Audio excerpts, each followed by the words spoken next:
Week 5 of the high school football season, and it's a big one at Crater Stadium in Dover as the Dover Tornadoes host the Steubenville Big Red. I'm Scott Robinson along with Chuck Rest. And Chuck, boy, this is a game that's been on the calendar for a while that everybody's been looking forward to. Oh, yeah, I think if you're going to see a crowd, you're going to see it tonight. But, with the football game, Dover, maybe a little bit down what they've been in the past, and I'm sure they didn't want that. But, Dan's going to have everybody ready to go, but I think Dover's going to have to play a very solid all-around football game to be able to come out on top tonight. As we continue here on the Benchmark Construction pregame show, certainly you look at the Steubenville Big Red, they come in here playing very good football, ranked number 1 in the state in Division 4. Yeah, and that's not, that's just not a ranking. I mean, I think they're pretty solid. If you look at what they've done so far this year, we're sitting here watching them here in pregame a little bit, and I'll tell you what, they're a pretty solid football team. All right, we'll come back. We'll talk with Dover head coach Dan Ift in just a moment right here on the Benchmark Construction pregame show on TV2 Sports.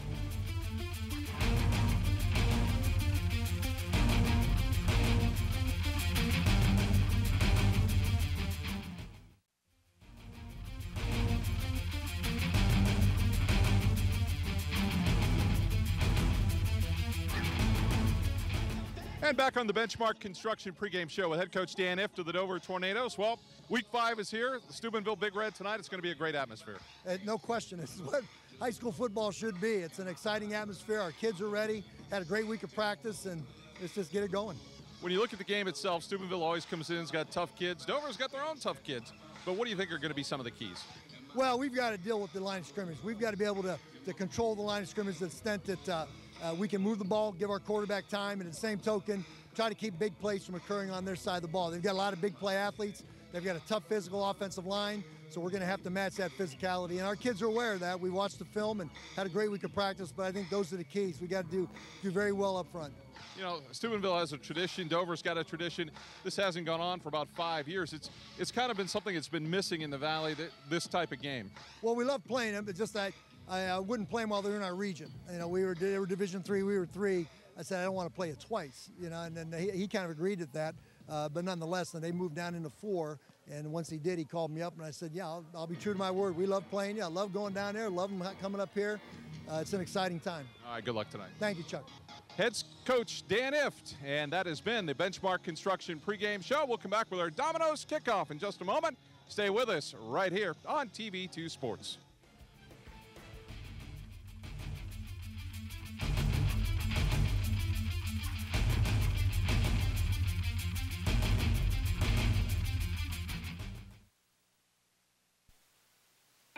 Omni Orthopedics comprehensive programs provide early diagnosis and successful treatment for every musculoskeletal problem. With more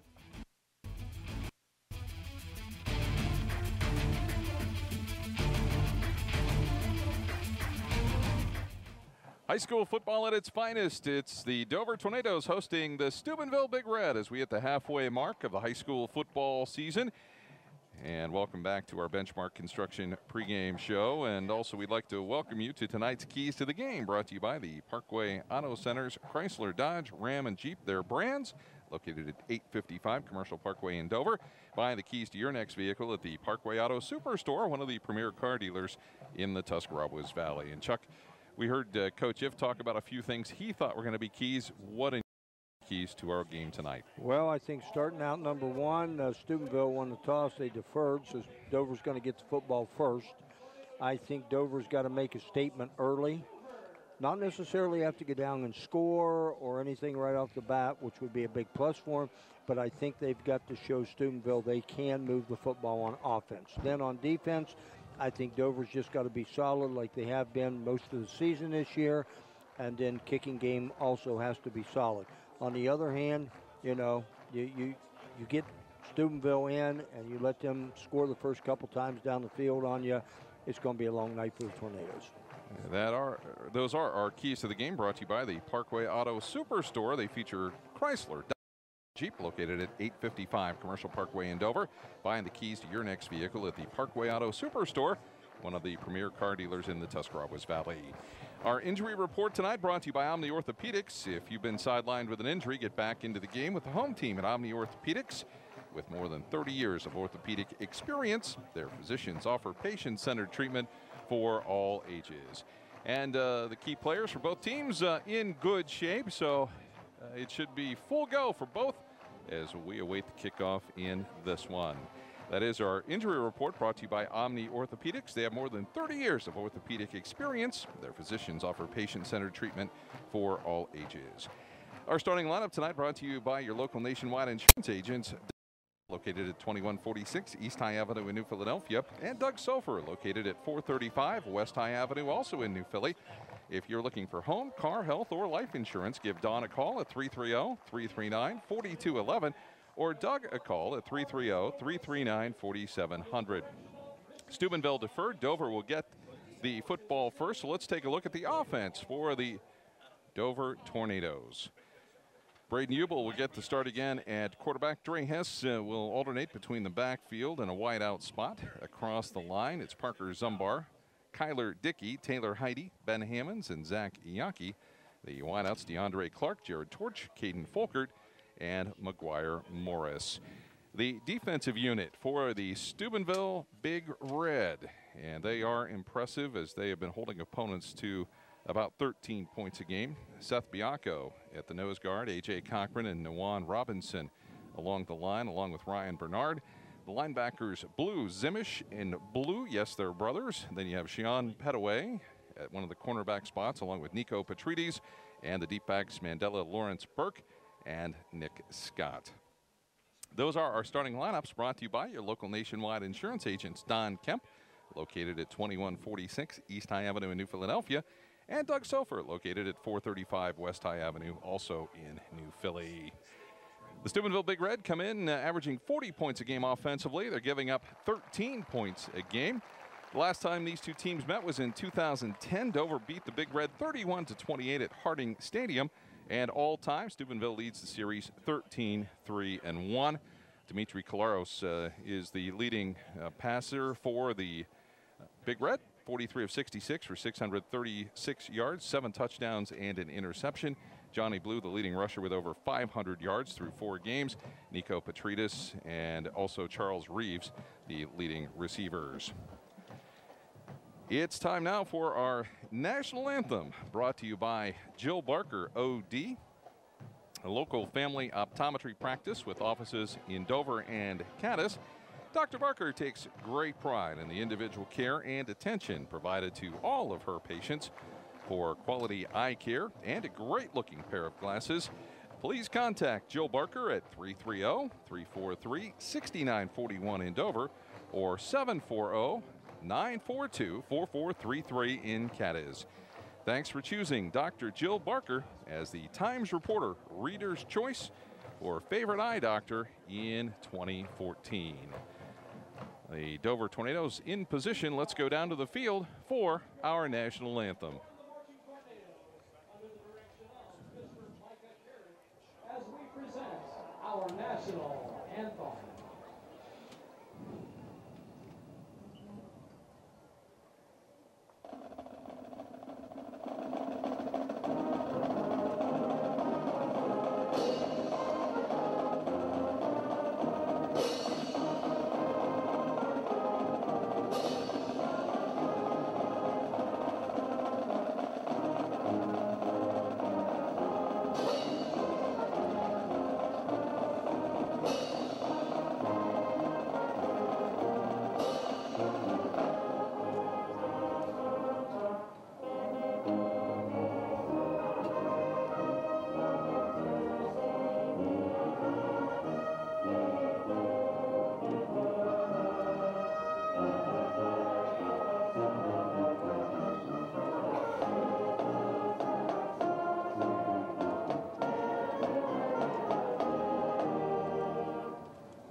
And the national anthem brought to you by Jill Barker, OD, a local family optometry practice with offices in Dover and Cadiz.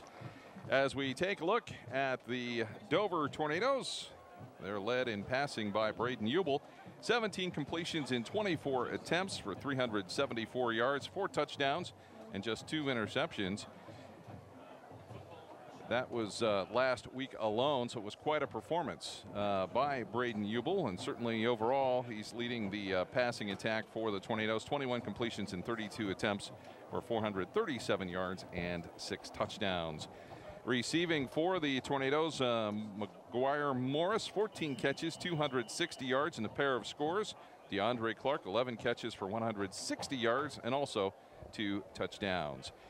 Rushing, led by Braden Ubel, 39 carries, 147 yards, and a couple of scores. And Dre Hess and Peyton Coyne also contributing to the rushing effort for the Dover Tornadoes. The Tornadoes come in at 2-2. The Big Red at 4-0. Dover averaging 21 points a game offensively, giving up 14 points per game. So really an opportunity here for the Tornadoes to maybe grow up a little bit tonight, Chuck. Oh, I think this is huge right now. You know, and I'm not saying, Scott, you know, you go into every football game wanting to win the thing, but, you know, if they show themselves, everybody in that locker room, that they can play with this team right here, who I think is good enough probably to win the state championship in their division this year. If they know that they can play with them, I think that just does nothing but propel them, you know what I mean, for the rest of the year. So the Dover Tornadoes and Steubenville Big Red getting prepared here. We got started a little early. The Big Red out of the locker room. Dover still inside their locker room getting some last minute instructions. And I'll tell you what, Dan Ift is fired up about this game. You could certainly sense that he's got a good feeling about this game based on just general impression and demeanor when we talked to him before the contest. Yeah, when I went and got him, Scott, it was funny because, you know, usually we just talk, how you doing, how's things going, and the first thing he said to me tonight was, hey, this is what high school football is all about, these kind of games right here, and, you know, that's what these guys, especially have been around, like himself and Coach Suckosh from Steubenville. These are the games that these guys prepare for and they live for. Do they want them week in and week out? No. But boy, do they want 2 or 3 of them a year. Yeah, absolutely. And certainly I think it makes perfect sense as to why the two teams haven't played in 5 years. You know, they're in the same region. Yes. They were for a long time. Right. And now Steubenville has dropped to Division 4. Dover remains in Division 3. So you don't want to have to face the team necessarily twice in 1 year. Oh, no, you definitely not. Not in football. That's one thing that you do not want to do is you know, try to play somebody 2 times. But, you know, I know just going back here a little bit, you know, the ECOL struggling a little bit with schools coming in and coming out. I mean, they were looking at Steubenville as a possibility to get into the ECOL, and there were some schools that, you know, really didn't want to play them, and I'm sure it was because of football. But, you know, this would be, if they stay these divisions the way they are and, you know, as close as they are, and the history of the program, this would be a great matchup year in and year out. You know, so many memorable playoff games, you know, between Dover and Steubenville as you go back through the years, back into the mid-2000s. Just some great all-time games between these two schools. Well, the great thing about both of these guys is they are just, you know, I guess you look at it from an old-time football coach. They're geniuses in football. You know, they're ahead of the game. They, you know, are not these line them up and drag them out type of teams right now. They're going to do what they want to do and be innovators any way that they can. And I'll tell you, that just makes for exciting high school football. We'll come back with our Domino's kickoff in just a moment. Stay with us for more exciting high school football action right here on TV2 Sports.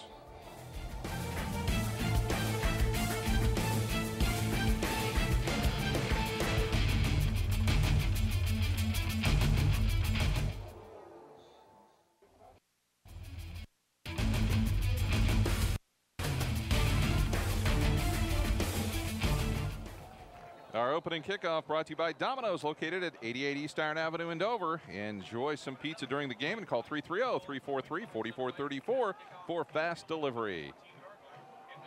Straight ahead is Peyton Coyne out to the 30-yard line, where it'll be first down and 10 for the Dover Tornadoes. Nice return right there. Good position for the Tornadoes here at the 30. So get out here and see what they can get going here offensively. Braden Ubel will come out at the quarterback spot for the Tornadoes. DeAndre Clark and Caden Fulkert wide to the left side. They're going to come out with a full spread offense here. 5 wideouts, trips to the right on first down and 10.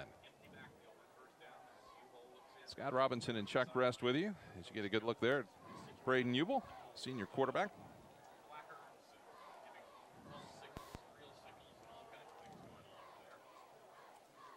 First down and 10 for the Tornadoes. They look to the outside. Folkert is going to lose about 4 yards on the first play. Is that tackle made by Johnny Blue? Well, I think this is one of the things, Scott, you're going to see, and you know, not a bad play to open up with right here, but you're going to see speed, I think, that Dover hasn't seen yet this year. So they're going to have to break some tackles. They're going to have to catch the ball and make some plays here because you can't be moving backwards. Second down and 13. Trips to the right again. Tornado's going to try and throw the football here. They haven't shown a lot of passing.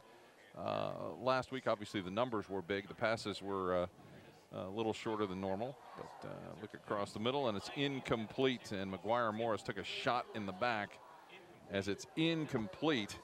And Mandela Lawrence Burke laid the wood to McGuire Morris. I think that's the thing you're going to see every play, that when that ball's in the air, Steubenville's going to get somebody with a helmet on a helmet. It'll be third down and 13, and Dover has not had much luck progressing downfield so far.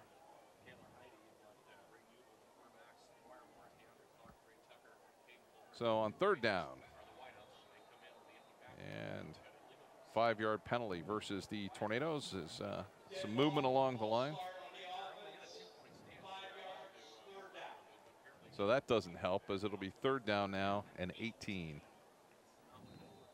Well, don't surprise, you're going to see the quarterback run, quarterback draw play right here, just so they can get some position out there to come up with punt. And Ubel's going to tuck it, fumbled it, and let's see who's got it underneath the pile, and it looks like the Tornadoes may have it. It's fourth down. So Coach Rest dials up that one as we get another look.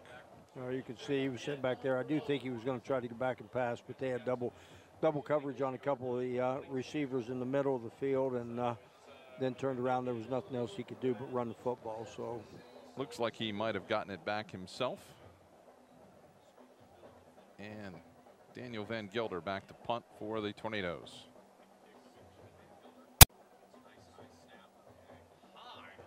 Nice kick.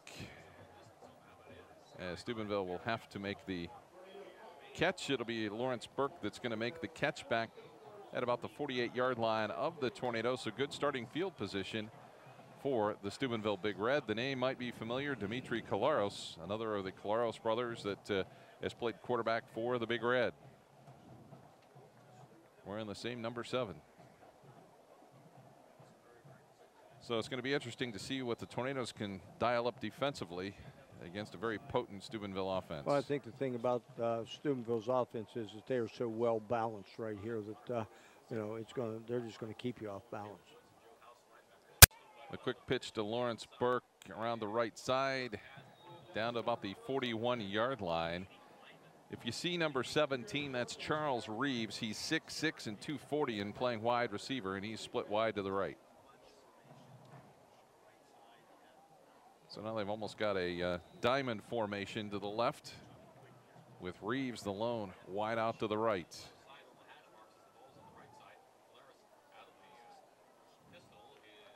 And that is Burke that will get a couple of yards, but it'll be third down.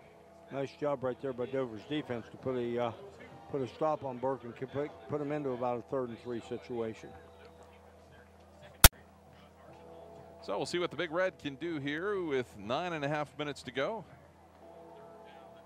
in the first quarter. A handoff to Johnny Blue straight ahead. He'll have the first down. He got 4 yards, needed 3. The chains will move.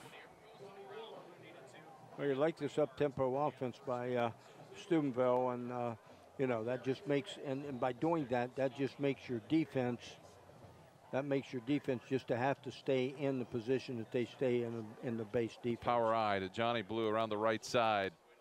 Picks his way and still moves forward, almost another first down at about the 26-yard line, and another move of the chains. Yeah, that's the thing, and they haven't thrown, they haven't put the ball in the air yet, but I'll tell you, you've shown so many different formations right here just at the beginning with Steubenville. So the power I, blue, the deep back. Colares gives it to blue. Blue just picks the hole where he wants to run, gets another solid 8 yards. And the Tornado defense being tested right now. And Steubenville hasn't done anything really fancy, just basically put your chin strap on and let's go. Yeah, they've run out of a basically pistol formation. They've run power I formation, and like I said, they just formation you, and they're coming right at you. 2nd down and 4. They'll come to the outside to Reeves, and Reeves, nice job by the Tornadoes as Josh Arkinall making the stop for the Tornadoes. That was a nice job right there. You can see too, because he just went to his ankles right now and put him down. So that was just a great stop. Boy, and he was the only guy out there. They had a trio of blockers out in front of Reeves. And it's 3rd down and short. Johnny Blue in at the tailback spot. They'll go to the power I. Colares under center. Johnny Blue is going to have the 1st down and more at the 10, the 5, and it's a touchdown, Steubenville, from 17 yards out. Not much right there. Real fancy for Big Red. They just shifted their power I from the right to the left and just led right up in and kicked out on the defensive end, and no Tornadoes were around till he just about got to the 2-yard line, and he had enough power to carry him in. So on to kick for Steubenville Big Red is Mark Smith.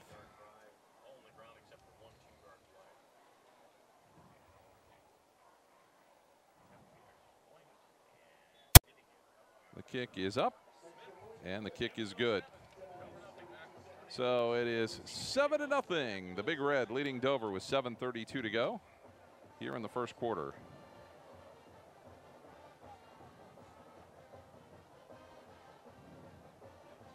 So very quickly, 48-yard drive. And that was one of those things, Scott, that we talked about in the pregame there a little bit. You just can't let Dover have good, or Steubenville have good field position, and then turn around and just power it right at you. And you look up, and all of a sudden it's 7-0, and you're back on offense. They're going to have to get something moving offensively. Yeah, tonight. It's the homecoming game for the Tornadoes, and it's not starting out very well right at the moment. But we are early.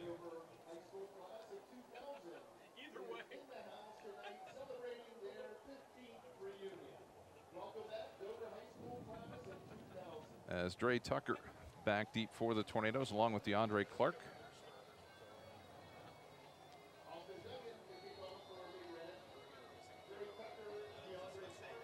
And we'll see where this one goes, as it'll be Tucker taking it at his own 9, out to the 15, to the 20, left side to the 24-yard line. That's where he will be upended, and that's where the Tornadoes will have it for their 2nd possession.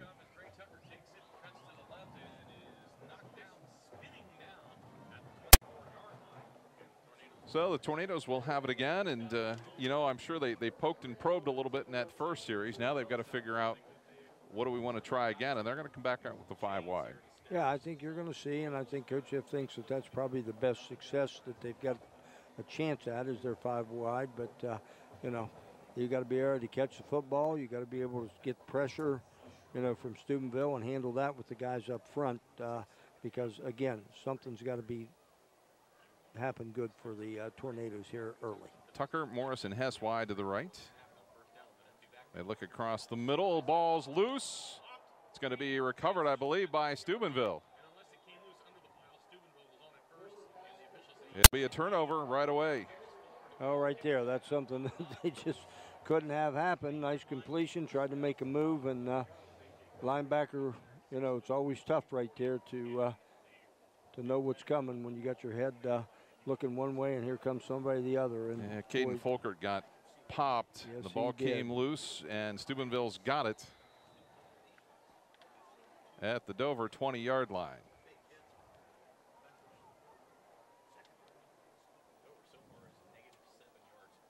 Caleros out of the pistol formation. Looks down the middle of the field. Man's wide open. His tight end is there for the touchdown. That's Anthony Zorn. Well, kind of a little bit of a double pump by Caleros to let him get open. He was able to, that's their tight end, just running right down the seam. And Caleros, you can see, was double pumping right there and then waited till he got open in the end zone and just tossed it right over him. And great catch, and 6 more points for the Big Red. So that coming 20 seconds after their last score. The extra point by Smith is up, and it's good. So that makes it 14-0. And the Dover Tornadoes set to receive another kickoff, and it's been a little bit of shock and awe for the Steubenville Big Red right now. Well, I think so, and I think, there again, Dover's just got to get patient, get in there and get set. I mean, right now they're in negative yardage offensively, so they've got to get some things positive here, no matter what it may be, whether it's a run back, on a kickoff, or something big happen for them, just so they can get back in the ballgame. Peyton Coyne will go back deep along with Dre Tucker.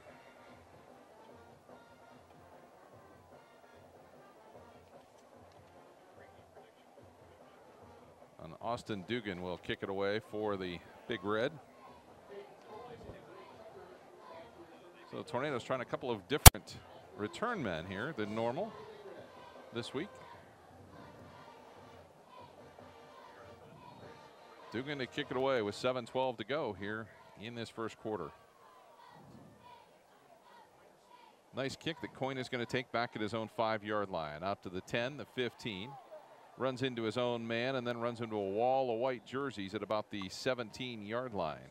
Well, they've had 3 kickoff returns. One of them started about the 30, one at the 24, and now we're back inside the 20. So right now, Dover's just got to get something positive going.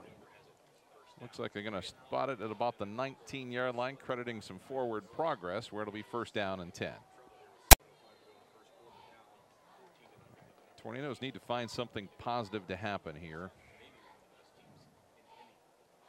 as they go to the 5 wide. Middle of the field is pretty much open here. Well, you see that all the time, but then they drop a couple guys back, but they're bringing the house on that one. And Ubel goes down back at the 9-yard line. A big sack by the Big Red. I think that was Mason Milburn on the coming off of his outside linebacker spot, and Dover couldn't pick him up, and it was pretty much just Katie barred the door on that one. That was my fault on that one. That was Zane Zimish. 2nd down and 19. The Tornadoes now in negative territory again. This is not the start that Coach Dan Eft wanted. He said practice had been really good this week, and he thought the kids were prepared and ready to play. Ubel's going to run it. They have a little spy on him, and Blue will bring him down at about the 16-yard line.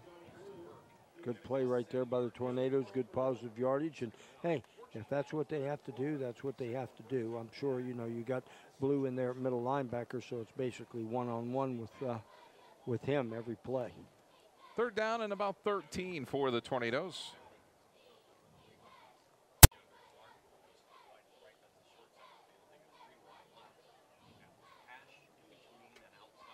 As Ubel checks his play with the sideline. And that might give him 5 yards the easy way. That was A.J. Cochran on that. Just got a little bit too quick from his defensive tackle spot. And well, it's 3rd down and about 7 here from the 17-yard line. Definitely Dover in the best spot to make a 1st down that they've been tonight. Pressure. Ubel's hit as he goes to throw it. It's incomplete. It's 4th down, and Dover's going to have to punt the football away. They had pressure again from Steubenville's right side. That was Jeremy Blue on that pressure. As we take another look, You can see nobody's trying to block, or nobody's getting out there to block him from his outside linebacker spot, and just too much pressure too quick. So Van Gilder on to punt again for the Dover Tornadoes. Steubenville already up 14-0. Nice kick. It's got some room to run. Lawrence Burke takes it.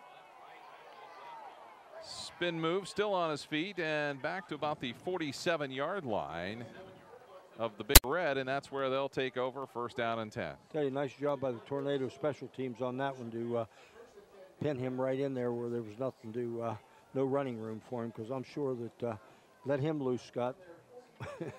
He might be able to run. We watched him warm up. He is like a second-string quarterback or a specialty quarterback for the Big Red, and he can throw the football.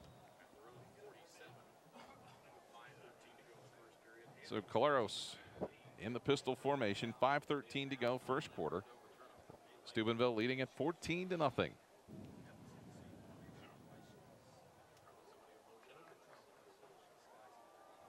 Caleros, little swing pass to Ferguson.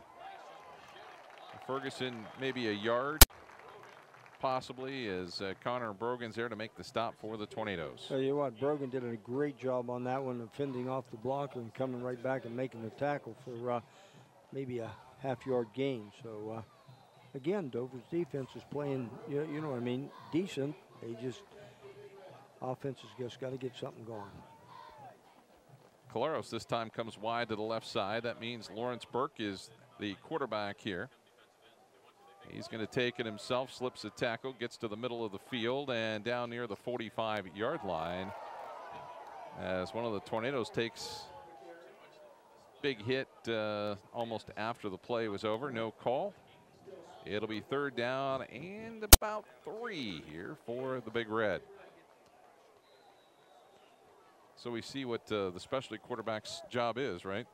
Yeah, I don't see him throwing the football a whole lot. I think it's just strictly a run game when he's got it.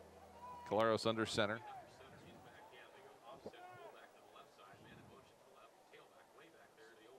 And the pitch to Lawrence Burke, and he is going to have the first down and more inside the 40 to the 37-yard line.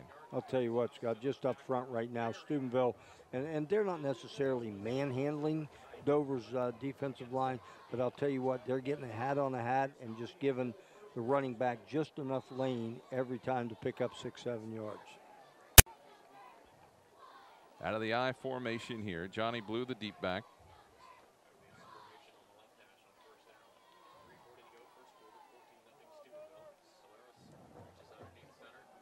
Caleros rolling to his right. Got a man down in the corner all alone, and it's caught at about the 15-yard line and maybe to the 14. As a nice catch made there by Nico Petrides. Well, you can see that Petrides just went up after that. Just a little bit of a bootleg play by Caleros, and just a great catch by Petrides right there to Johnny Blue over the right side, moves the pile forward down near the 6-yard line where it'll be second and short. You know, Tornadoes really winning the battle on the line of scrimmage. Yes, they are. I mean, they're you know, the Big Red's just pushing, and like I said, hat on hat, and you know, they're just pushing Dover's line right now. The problem is with that, you know, we're in the first quarter, and when you just keep getting beat on all night long, you start getting a little bit tired. So the officials slowed things down a little bit.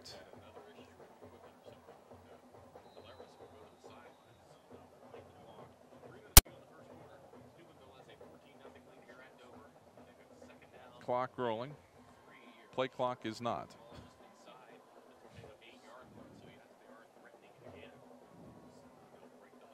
So it'll be second down and 3. Out of the I formation. Zorn in motion to the right side. It'll give him the power I look. And Blue just takes it right in from 8 yards out.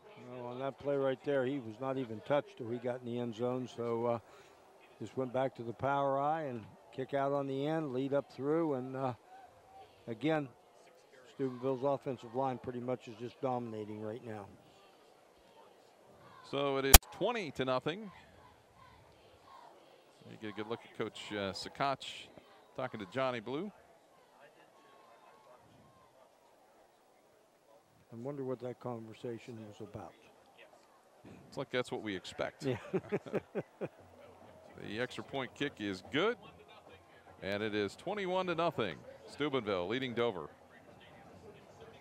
Dover probably still in negative yardage offensively. Pretty much so, I think. And, you know, I guess you look at that, you wait on a game like this week, and, you know, I've been in those situations too where you've had big games and then you come out and just anything that could go wrong did go wrong. And right now that's what's happening with the Tornado offense. Well, Steubenville has a little bit to say about that. I think they have a lot to say about what's going on tonight. I mean, you know, they're pretty polished offensively, and their kicking game looks like it's pretty solid. And like I said from the beginning, you know, defensively, you're going to know you're in a football game when you play them. So it'll be Austin Dugan to kick it away for the Big Red. Dre Tucker back deep along with DeAndre Clark.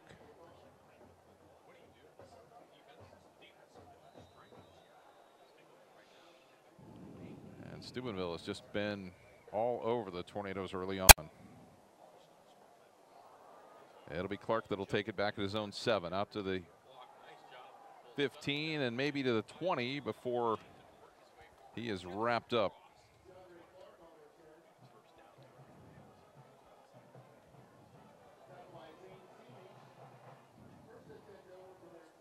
So 1st and 10 Dover.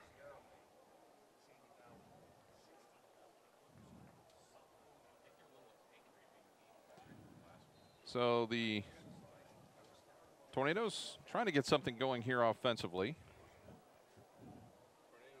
Ubel still in at the quarterback spot as he comes out for another series here in the first quarter. Well, I'm not sure, you know, it's any problem with Ubel right now. It's no, it's not. I didn't mean to infer that it was. As a penalty marker is down, and that is usually a problem with the blocking, and that probably is going to come back, I'm going to guess. Well, there again, their first really positive play, positive yardage, and they end up getting a penalty on it, so that's going to. Well, they said it's on the defensive side of the ball, so that'll be a penalty.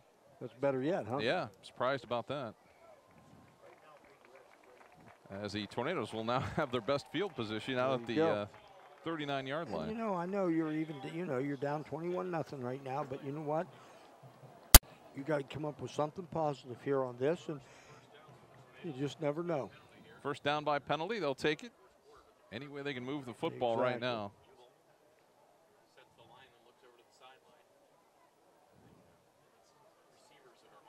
First down and 10. Tornadoes have gone with the spread the whole time, and the I think another problem with the play clock. Yeah, I think you had a little problem there with the play clock on that one. We're going to go ahead and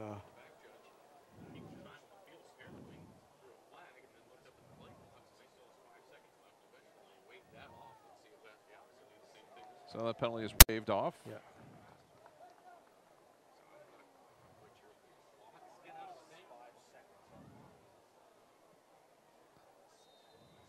So they will roll the clock and the 25-second clock. And Dover trying to find something positive to happen here with 1:50 to go here in the first quarter.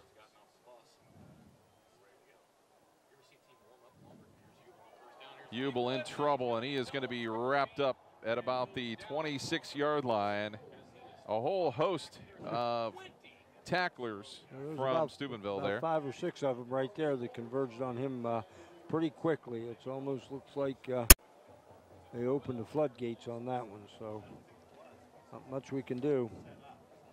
Well, Marlon Lawrence was the first one there, and then he had plenty of help. So it's 2nd down and 22. And the Tornadoes just have not had time, and Ubel particularly has not had time to get the pass off.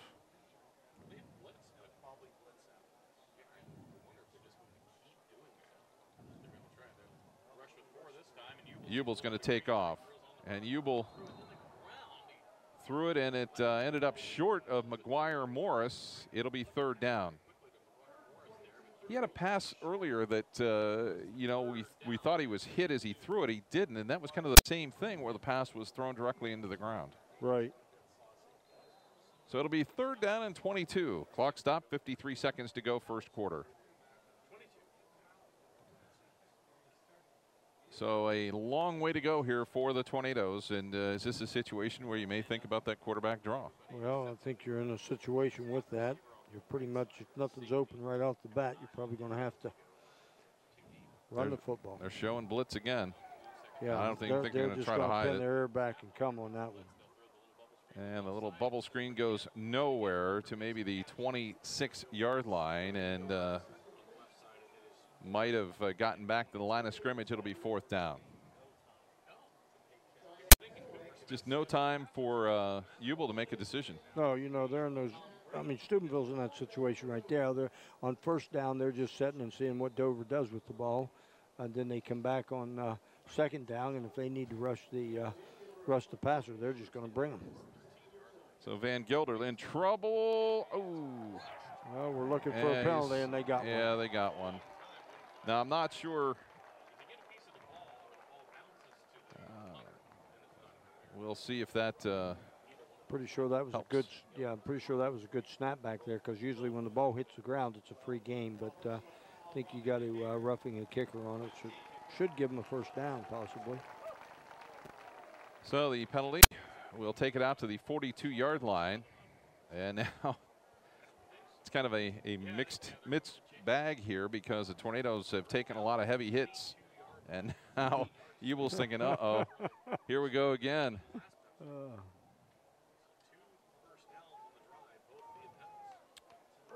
So that time, Steubenville just a little too anxious.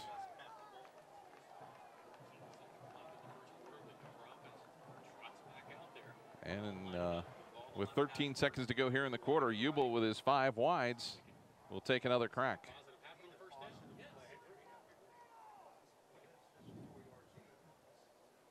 Steubenville with 7 people up front. Ubel's going to take off, and Ubel is going to get back to the line of scrimmage plus maybe 1. And that's the last play of the first quarter. We'll come back with more action from Crater Stadium in Dover as you see Ubel take off here on this replay.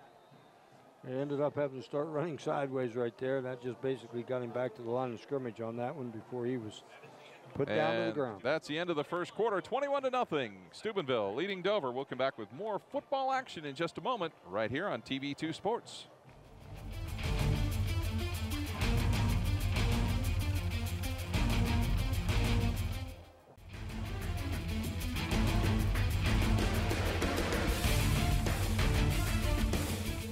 It's time now for the first quarter recap brought to you by Century National Bank. Visit Marty Merriman or Sue Edwards at their new office on Monroe Avenue in New Philly and talk with a lender you can count on to be reliable, caring, and committed to creating the right loan for you. Don't settle. Get the attention you deserve. Visit or call today at 330-681-7000.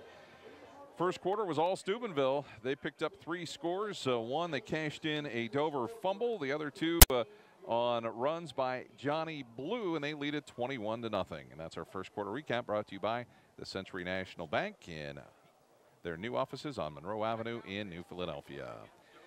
The Dover Tornadoes with it. Second down and 9 from their own 41. Ubel in trouble, and he is not going to have time to throw it and can't get away. He'll lose a couple of yards. Yeah, he tried to scramble right there, and then he tried to work back against the grain, and that was right into Steubenville's defensive right side, and they pretty much put the wraps on him. That time it looked like Dover might have had some success in the secondary. It looked like a couple of the receivers might have broken open, but when you can't see where they are because everybody's all around you, it's a pretty difficult situation. It makes it tough. If you're able to sit back there and look for your receivers, that's one thing. But when you have to start getting your feet moving one way or the other, you know, you got to start looking at who's coming at me and trying to look downfield. Third down and 12. Under big pressure, throws to the outside. It's incomplete. Good defense by the Big Red. That is Tavian Williams there. stop. I'll tell you one thing. If you watch this, you know, we're giving a lot of credit to defensive line for Steubenville, what they're doing, but I'll tell you, their secondary guys are pretty doggone good. So Mandela, Lawrence Burke back deep for the Big Red. Van Gilder is wearing his leg out so far here in this first half. He has been solid.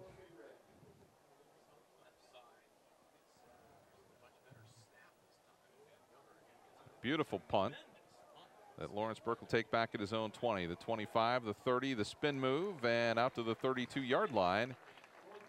We're a little bit more green between Steubenville and the Dover end zone this time. Yes, sir. This is kind of the worst field position that Steubenville started with, and that was just a nice job by the special teams by the Tornadoes. So the Big Red 3 for 3 on their offensive possessions. As we take a look here at the Woodstall Timber Lake fan cam and some of the young spectators here enjoying it. As the handoff to Blue, and he is over the left side out to the 35-yard line for gain of 3. It'll be 2nd down and 7. Nice job by the defenders for the Tornadoes. As it was Jared Torch that came up to press it. Big Red on 2nd down and 7. And that's going to be a 5-yarder to back up the Big Red. Right tackle moved. You know, talking about Blue a little bit, you know, he's a loaded 215 pounds back there. They only got him down at about 5'10", but I think he's a little taller than that. But, you know, when he hits you, you know you've been hit. So they're going to take him out this play and put a couple more in. So it'll be 2nd down and 11.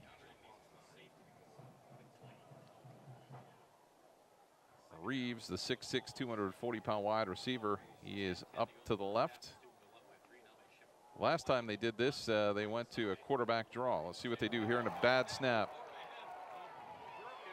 And Burke is finally going to have to cover it.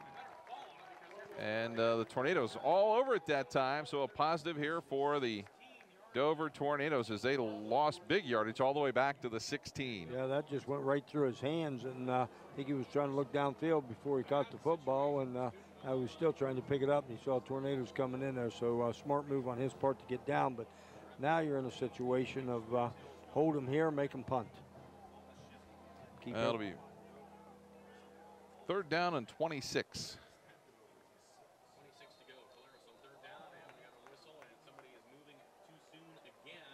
Wow.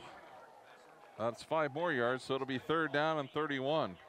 Well, I can tell you right now, Coach Zuckosh is probably not real happy with this offensive series. So with 3rd down and a bunch, I think he might be calling timeout. So be interesting to watch this conversation. I think he's yeah. They're going to stay out around the hash mark. I don't think they're going to come over to the side. No. I don't think right at the moment. No, I think so. I think he took it upon himself on that one. He didn't want any other coaches talking. He was going to go out and get the attention. Well, he's I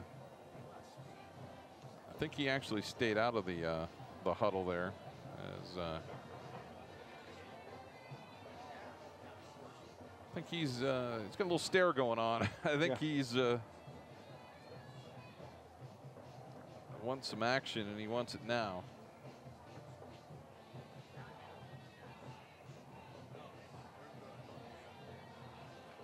And we'll chat with Claros to make sure that they're on the same page. Well, I'm not sure if Coach Zuckosh calls his own plays or. I don't think so. I mean, I'm just kind of watching him. He doesn't have any headsets on. He doesn't have anything on. He just, you know. One talking to Coach Colares, the quarterback, was probably the guy at least bringing the plays in for him. Guess I haven't watched a whole lot to see their sidelines, if they signal how they get things in and out. So it's 3rd and 31. Now you got Burke in the quarterback, so.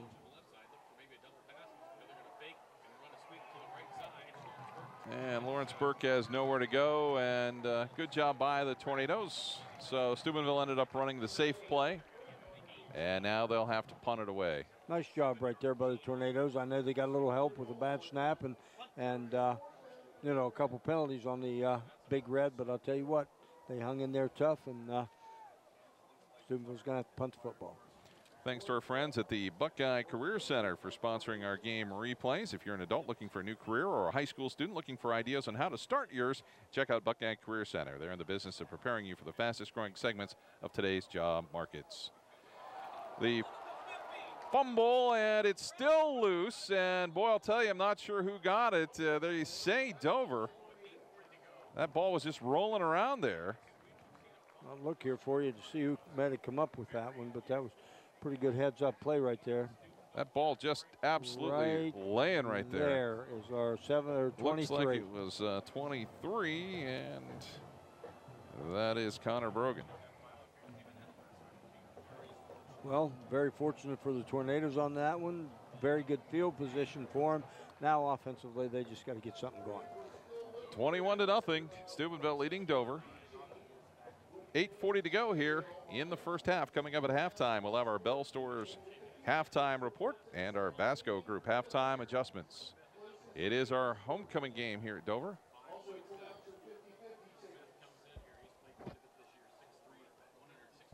Cooper Smith in at the quarterback spot. He'll throw across the middle. It's incomplete. Double coverage there. We'll see if that changes the tempo here a little bit.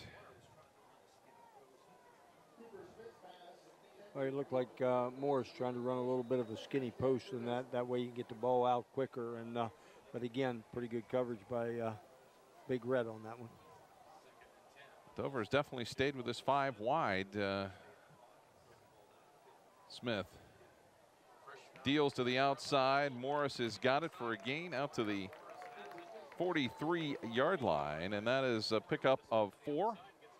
It'll be 3rd down and 6. That's all right. That nice, good, safe, positive play for him, and puts him in, you know, decent 3rd down and chance of a 1st down here. I don't think Steubenville is even playing the run at this point. They're just going to bring everybody and go for it. Yeah, they're just going to, like I said, 1st down. They don't usually, they sit back and see, and then 2nd and 3rd, they're going to bring some people. Across the middle, it's going to be caught. And it's going to be short of the 1st down at the 39-yard line. Well, here you go. Well, you got to go for it. Why would you not? 21-0. What's good's it going to do to get it into the, you know, put them down there? But I say, you know, yeah, I don't think there's any. For it, and what are you going to lose? You're too far down. You got to go for it. And be just as good as a punt right here anyway, especially if you put it in the end zone. So go ahead and let him go. It looks like Coach Hiff might be calling a timeout here. Well, 4th down and less than a yard here. And, you know, Cooper Smith's completed a couple of passes. He's been able to get the ball out pretty quickly. And I think that, you know, they're just trying whatever they can at this point to jumpstart the offense. That's what they got to do. They just got to get positive yardage. And like you said, even if they don't get down and score, they just need to move the football. I mean, you just got to get your offense feeling that they can move the football on it, then good things will start happening. So, you know, this is a big 4th down play for them to pick up a yard. And you've got to think what kind of defense is Steubenville going to play. I would think, depending on who the quarterback is that comes out of the huddle here, that may impact what they do. Ubel is out there in the huddle right now, and certainly they may try and run the football here on 4th and less than 1. And Ubel does come in at quarterback, so I think that's the thing right there. But they're lining up in a I formation. They got their diesel formation in there, their diesel package.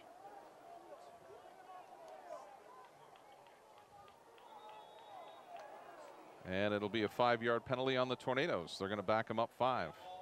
And that's what they didn't need out of that. I saw they were going to try to go on 2 or long count, and one of the offensive linemen kind of got gone a little bit too quick. So now that changes the play call. And they'll have to go to the 5 wide out if that's what they opt to do here. Well, they go ahead and let you will stay in a quarterback, so that gives them the option of the run pass. So it'll be 4th down and 6 with 8:03 to go here in this second quarter. Long snap, they're going to kick it. And the kick, not very good. And the Tornadoes will down it about the 31 or 32-yard line, where Steubenville will have it again. About a 10-yard punt right there for Buell, and I don't think that's exactly what they wanted. So, we had seen him successfully with a pooch kick last week, right down about the 2-yard line against Southeast. Tonight, not the same result. Right. Well, this is one here. You got 7, almost 8 minutes to go in the half, and, you know, defensively, you just got to put it on their shoulders, and hopefully they can come up with a stop. In motion is Petrides.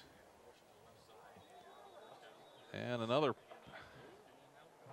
5 weeks into the season, I just find it hard to believe there's that much movement.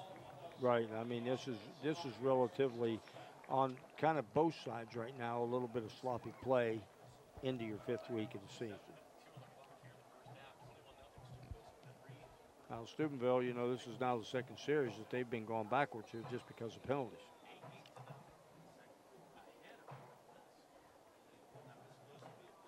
So it'll be 1st down and 15 for Steubenville with 7:52 to go. And some changes along the offensive line for the Big Red. The handoff to Johnny Blue, and a good job by the Tornadoes. As looks like it was Joe House in there from his linebacker spot to make the tackle.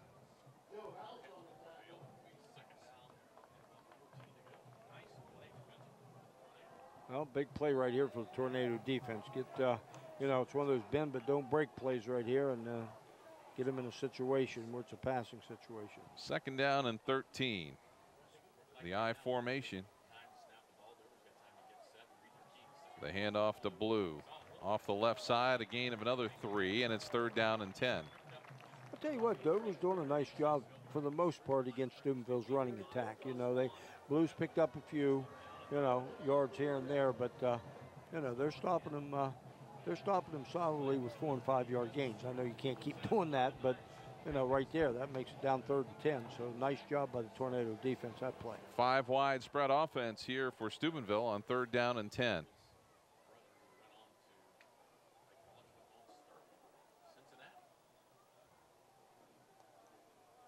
So out of the shotgun, Caleros dropping back.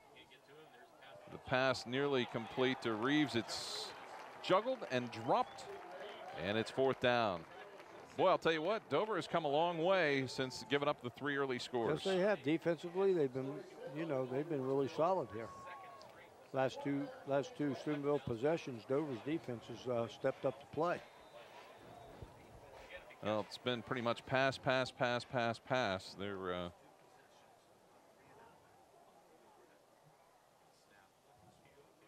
so nice kick by the Big Red. McGuire Morris will take it at his 35-yard line. They'll stick with Cooper Smith at the quarterback spot. Let's see what they can do here. They just simply don't have enough time to really get a good look downfield, so they've got to go with the short, quick passing routes. At least that's what it appears. Right, and I'll tell you, it's, you know, you got to give credit to Steubenville's defense. I mean, they're pretty much right now. Dover's offense is a little bit just outmanned. And you're right, they just got to be able to throw the ball 4 and 5 yards downfield, make a completion, and try to move the change. And you can see a team feels pretty good about themselves when they keep the middle of the field open. Smith in trouble, and he's going to be thrown down back at the 21-yard line, a loss of 14. And you're right. I mean, you know, there's just, as a quarterback, you get the snap, and all of a sudden you look one way, you don't have time to look the other way. Steubenville has just been dominant defensively. That's just all there is to it. As we get another look here, he just dropped back and had no chance. I mean, he took 5 steps back and boom. You know, they got somebody on him. Smith, the screen set up there and incomplete. And that's what happens right there on your screen passes and things like that. That you know, you've got happy feet right now, and you know, you can't blame him.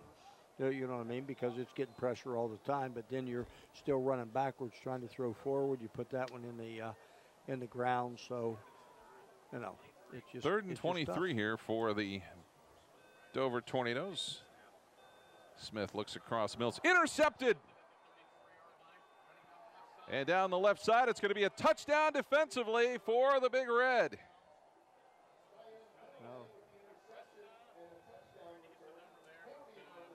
We'll see. Looks here. like Shion Petaway, yeah, I think, is. Interception. I think it was on number the far 12. side. It is number I believe 12. You're right. There was just nobody around to touch him. It looks like the.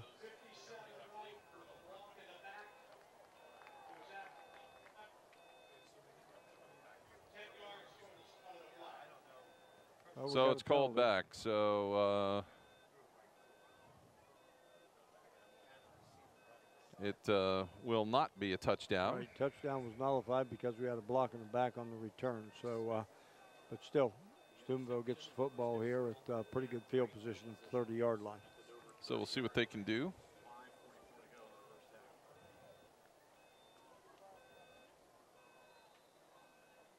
So it'll be 1st down and 10.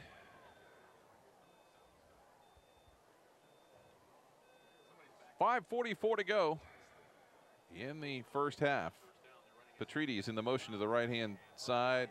Lawrence Burke is wide open and pass, and it's a touchdown for the Big Red.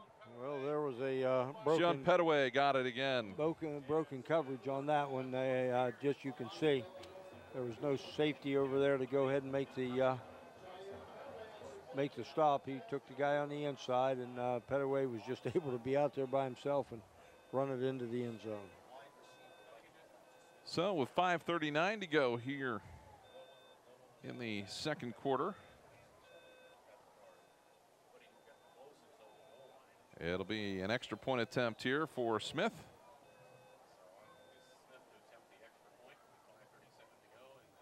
That is nailed again, as it's 28-0. Steubenville with the lead. Coming up at halftime, we'll have our halftime report brought to you by Bell Stores and our halftime adjustment brought to you by the Vasco Group. It's going to be interesting to hear what you might have to say for that one. You know, we got Jay Yonders on stats tonight. I think I might ask him exactly what adjustments he'd like to see made. We also want to recognize our scoreboard sponsor this season, Kent State University Tuscarawas, is located at 330 University Drive Northeast in New Philadelphia. Thanks to them for the season sponsorship. As the Big Red will kick it away to DeAndre Clark or Dre Tucker. I guess we're watching this and looking at this. I could see them being pretty solid #1 in Division IV right now, couldn't you? I could see them being a pretty solid #1 in just about any division. They're pretty solid.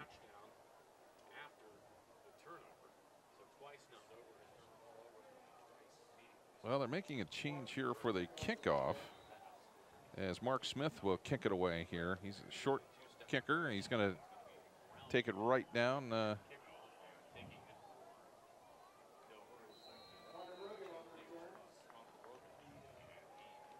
So the squib kick picked up by the Tornadoes. So you knew something was up when they changed kickers, and the Tornadoes did a nice job covering it.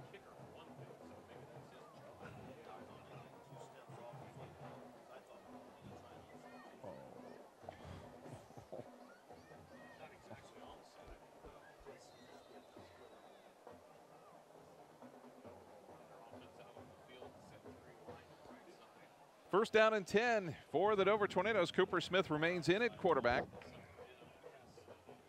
Ball at the 39-yard line. Smith under big pressure, throws to the outside. Good coverage by the Big Red and knocked away by Petaway. He had good coverage on DeAndre Clark. He did so, but Clark had a step on him right there. If he could just let him just a little bit more. But I'll tell you, that's just good man-to-man coverage. by Petaway on that one. Turned and looked at the ball right at the right time and was able to knock it down. So good throw, though.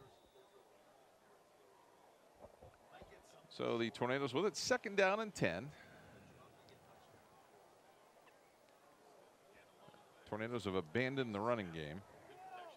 Across the middle, and it's incomplete. As Clark, again, the intended receiver. You know, I'm sitting here watching that play right there develop, and as a quarterback, you know, it looks like he's wide open, and there's a safety sitting right back there. And, boy, as soon as that ball's in the air, I mean, they're just all over it. So just nice defensive play right there, but there's really right now not much you can do. So it'll be 3rd down and 10. The Tornado average offensive series has been about minute and a half, maybe, because and they're used to going minute and a half and scoring. Yeah, as Smith drops back. The bubble screen set up. He's going to have the 1st down at the 50-yard line. Nice job by Clark right there. Tipped it around, tipped it back to himself. You can see on that bubble screen, and was able to just hit the seam. You can see just nice play by him, and was able to hit the seam right there and be able to pick up a 1st down. So 1st down for the Dover Tornadoes. Might have been the first one they haven't picked up by penalty. I'm thinking it is. So Cooper Smith gets the little bubble screen to work. And the quick throw is intercepted. And a big play there by Jeremy Blue.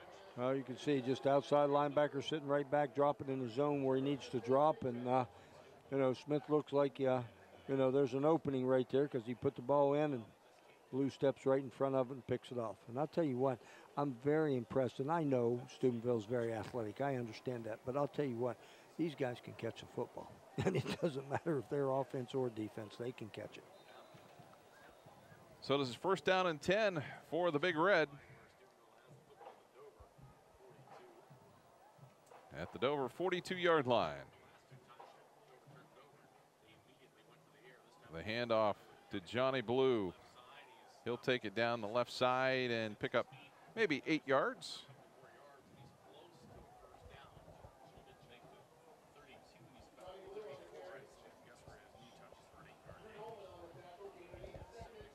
So it'll be 2nd down and 2 for the Big Red. I formation, Ferguson the up back, Blue the tailback, Caleros under center. Caleros rolling to his right, he's got a man there. Ferguson's got it at the 30, the 25, and knocked out of bounds right about the 21-yard line. You know, you look at all these guys, and again, I just said it, you know, athletically, but that's a fullback coming out in the flat. You know, real nice soft hands, picks up, you know, 15 on that play, and I'll tell you, I don't think there's anybody on that offense that can't catch football. Into the corner of the end zone, and just incomplete. Oh.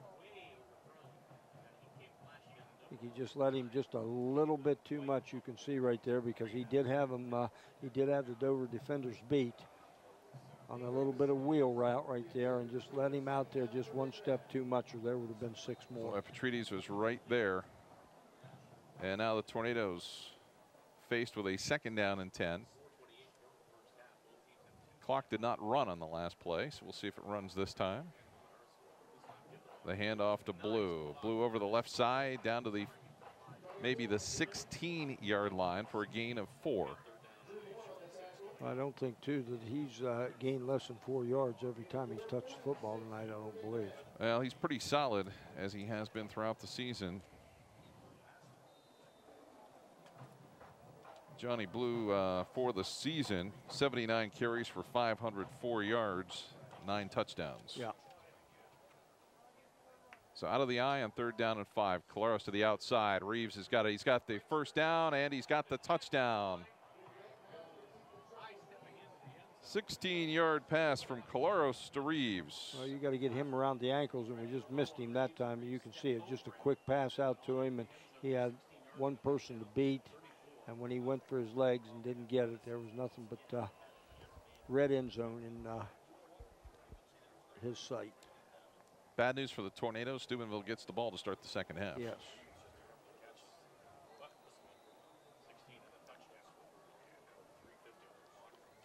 So with 3:50 to go, they'll attempt the extra point, which is up, and that one is no sign. Okay, it's good.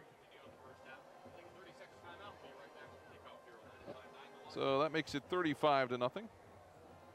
The continuous clock rule will not take effect, I do not believe, till the second half. No, it's the beginning of the third quarter when that does take effect. So we've still got 3 minutes and 50 seconds here. Tornadoes could put one in here. Let's hope the Tornadoes can get something moving.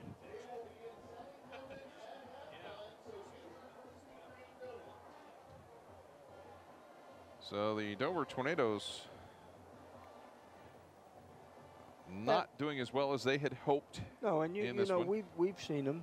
You know how many weeks out of the first 5 weeks we've had them 3 times, and you know that's what we talked from pretty much. You know what I mean, week 1 that offensively they have struggled most of the time of just getting some continuity to them, and you know we're not used to seeing that from Dover, and it's like, okay, it's going to come together, and it started to come together last week, and then you have to turn around and play Steubenville this week. So, you know, makes it tough. Put that little short kick in, I would think, again. And that's what they'll do. They'll bounce it right along, and the up man takes it.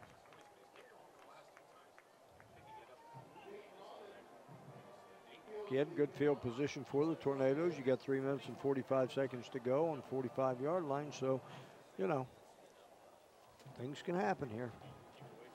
They'll bring Braden Ubel back out.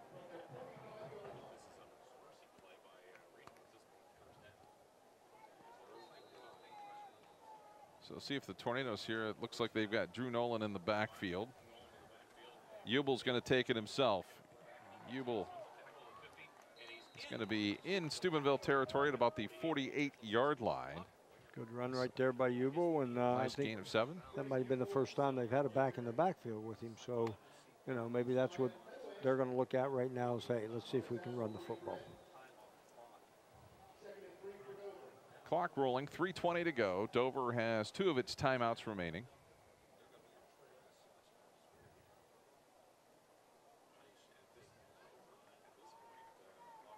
Don't think the Tornadoes are in a super hurry to go here.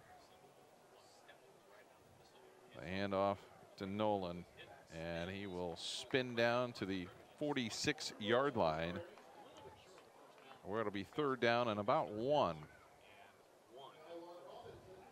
2 nice plays right there by the Tornado offense, just running the football. So, and I'm sure too that Steubenville, you know, hey, they may be more than happy, I think, to let Dover run the football here and try to keep them out of the end zone and into half.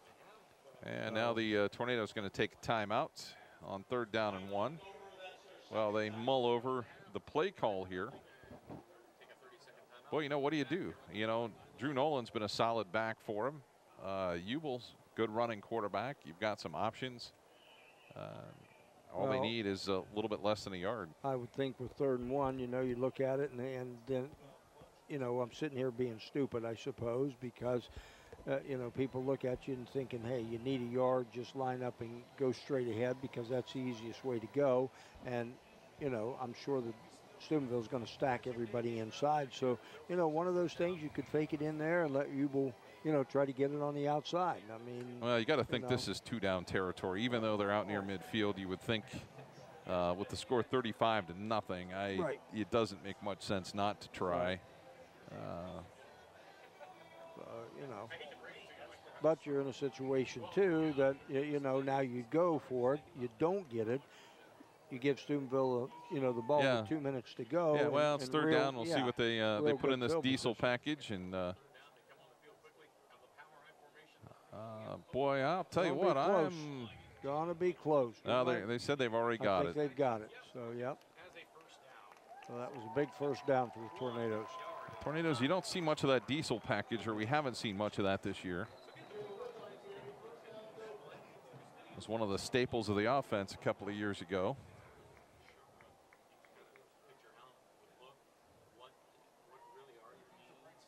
So the Tornadoes with 2:20 to go have it first down and 10 at the Steubenville 45-yard line.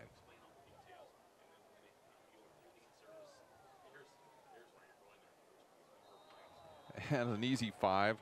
It just I cannot understand why Steubenville can't stay on sides. Right, You know, it's just it seemed like they're very undisciplined, I guess, to a certain extent. You know, when you have athletes, you know, pretty much every position, they look at it sometime. I'm sure they're going to get talked to, you know, at halftime, but still, athletically, they're going out there because their motors are running. So it'll be first down and 5 for the Tornadoes. Nolan in the backfield along with Ubel. Ubel's going to take it himself on the read option. He'll have the first down at the 32, maybe the 31-yard line. Well, I'll tell you what, you start spinning like that and you're headed for maybe some trouble. Yeah, but I'll tell you what, another nice run by Ubel right there. It was a nice spin to pick himself up about, what do you want to say, 10 more yards on that play. And McGuire Morris got bent over backwards. That was not a good look on that replay. And he's down. he's down, and that looked to be potentially troublesome. He got bent back in the pile, and that not good. That was not good. Let's hope he's able to even get up and walk from that. off. Exactly. Yeah, that might. Well, they're going to let him get up, but I'll tell you, that was not very good. If you look right here at the end of the play, you know, they're kind of right into the back of him, and he is going to get bent backwards. Right on his knee and come down on him, and there's just nothing you could do. So he is he's a fortunate young man to be able to walk off. That was a I think it's that right knee. That was a tough hit, and he took a hit earlier in the game as well. So tough kid. I'm sure he's going to bounce back here. May take a little bit of time here, and hope he's all right. Then you might think maybe it's time to put him on the bench for the rest of this one. Hopefully he's going to be okay, as they'll tend to him. We return to action with 1:35 to go here at the 32-yard line.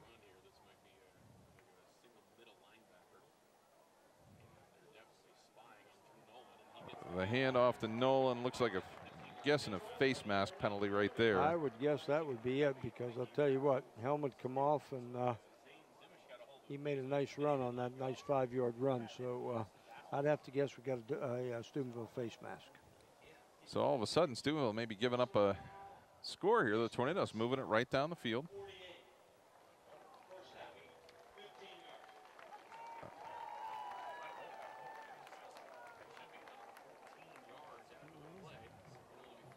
Tell you what, Tornadoes just got to, I think right now, just keep it on the ground and go right at them, because that's where they've been successful. So the penalty will move Dover down to the 14-yard line with 1:22.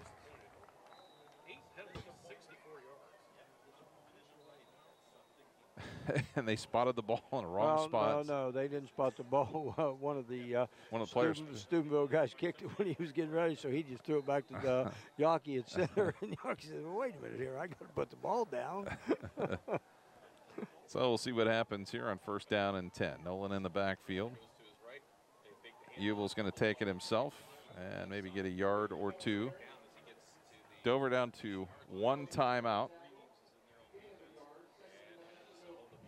And that's all right. They can be very, you know, I don't want to say very, very patient here. They're going to have to pick it up a little bit since you're under a minute. But I'll tell you what, play or two, they could be in the end zone. Ubel with Nolan in the backfield with him. 4 wideouts. Ubel looks across the middle of the field. He's in trouble. And the Tornadoes are going to have to take a timeout here with 32 seconds to go. Yep. There again, you know. That really was a coverage sack there. It was. And, you know, you get happy feet. You want to think, okay, I got to try to run it. No, maybe I can throw it. Well, then you get converged on by white jerseys. So Steubenville really has had their way with the Tornadoes here in this first half. They have run for 2 touchdowns, and there have been passes for 3 touchdowns.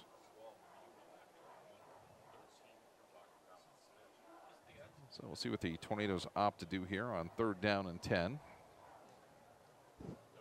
You know, they certainly are within field goal range, but I'm sure that that's not in the thought process at the moment. I would think not, but, you know, again, when you get to 4th down, and can we just get some points on the board? You know, So the Tornadoes have an opportunity here in the scoring zone. It'll be Dre Hess and Folkert wide to the right side. DeAndre Clark in the lower part of your screen. The handoff to Nolan. He's got the edge, and he is taken down at about the 7-yard line. It'll be 4th down. Now you know what. Do you take the 3 or do you go for the 7? well, I think you're in a situation now, you're down this close, you know, go for the 7 and or go for the 1st down, whatever you know, whatever you come up with. But I think you got to feel like you got to go for it. You can't kick a field goal now. So Ubel will be back in the shotgun, 5 wide. On 4th down, Steubenville's going to bring everybody. They throw it into the corner of the end zone. It's intercepted. Well, Torch was cutting it off, and he kind of slowed down, and Ubel, you can see here on the replay, Ubel was kind of trying to lead him a little bit, throwing off that back foot, and Torch just kind of went back outside, so there was not much they could do with it. So it will be Steubenville ball here with 19 seconds to go. I think Petrie's 2nd interception of the night, so one in each end zone, I guess, now. So they are just going to take the snap, and they'll go into the locker room leading it 35-0, and they'll have the football to start the 2nd half of action. And we'll come back with our Bell Stores halftime report and also our Vasco Group halftime adjustment in just a moment. Steubenville on top of Dover, 35-0 at the half. Stay with us right here on TV2 Sports.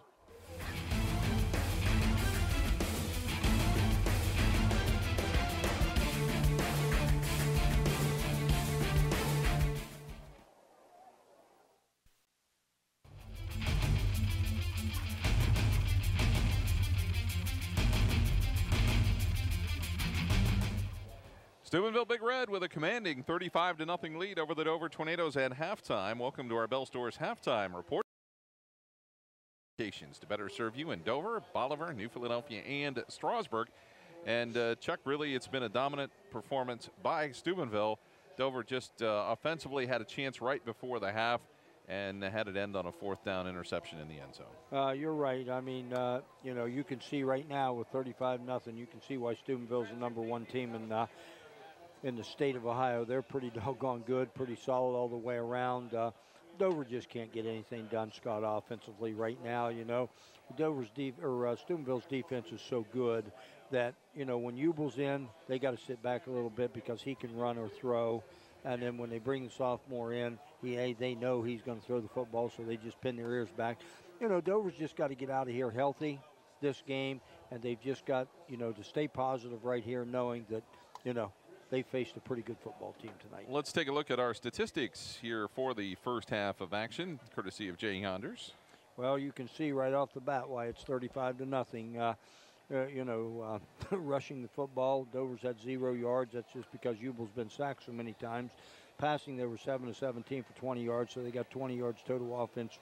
But a key to them, they had 4 turnovers, which 2 of them basically turned into touchdowns. Steubenville, on the other hand, rushing the ball 88 yards, 7-9 passing for 104. So pretty balanced attack right there by Big Red. Total 192 yards with no turnovers. Thing that's, you know, even kicks Steubenville a little bit is, you know, they become a little bit undisciplined, and, you know, they had penalties, and I'm sure that Coach Suckosh isn't very happy about that. That is our Bell Stores halftime report. They have 4 convenient locations to better serve you in Dover, Bolivar, New Philadelphia, and Strasburg. The halftime adjustment brought to you by the Vasco Group, a full-service asphalt paving and maintenance company. Vasco also specializes in the construction of artificial turf fields, running tracks, and tennis courts. And Chuck, a quick halftime adjustment? Well, I just think the key is that Dover just has to stay positive offensively and just move the ball as much as they can, take what Steubenville's going to give them. And, you know, Scott, I mean, come on, let's be realistic here. Down 35-0 to Steubenville. It's going to be tough to really come back. So. For more information on the Vasco Group, visit their website at www.thevascogroup.com. That is our halftime adjustment. The second half kickoff brought to you by Domino's, located at 88 East Iron Avenue in Dover. Enjoy some pizza during the game and call 330-343-4434 for fast delivery or order online at www.pizza.domino's.com. Ready for our third quarter kickoff, and the Tornadoes botch the onside kick, and they are going to leave it all the way down at the 29-yard line. That is one that you almost have to see again to see what happened. Well, I think I have never seen that. I have never seen that in my life. So, you know, they pretty much kicked the ball and it ended up going backwards. So let's take another look at this. What the heck happened here? So we're kicking from the 40-yard line. Just kind of missed it, and it had that spin on it and took it backwards. So Steubenville's going to get the ball at. My, oh my, I've never seen that happen. I can honestly tell you, I've never seen that in my lifetime. I've seen it, you know, only go 1 or 2 yards, but I've never seen it go backwards.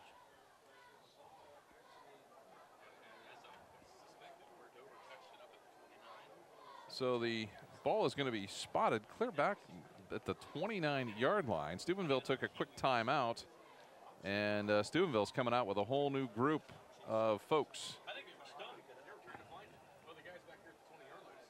So Steubenville's going to get some playing time for their other players. So we're going to go to the sheet, and it is a continuous clock here in the second half.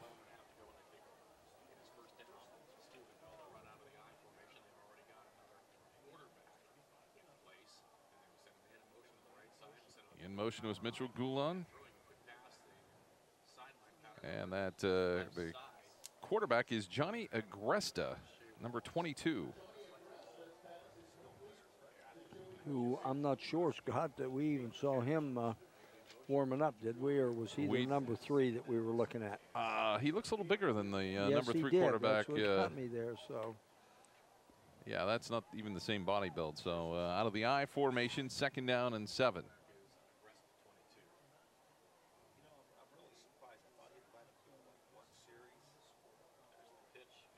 Around the left side, and down to the 21-yard line is Shea Wallace.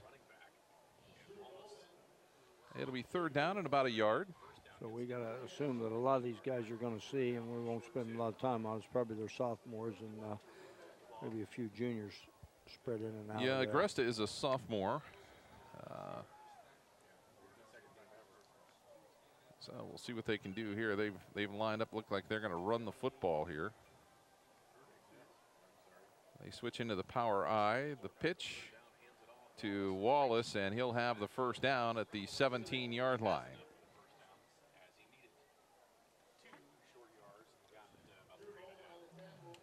So the Big Red goes to the bench early.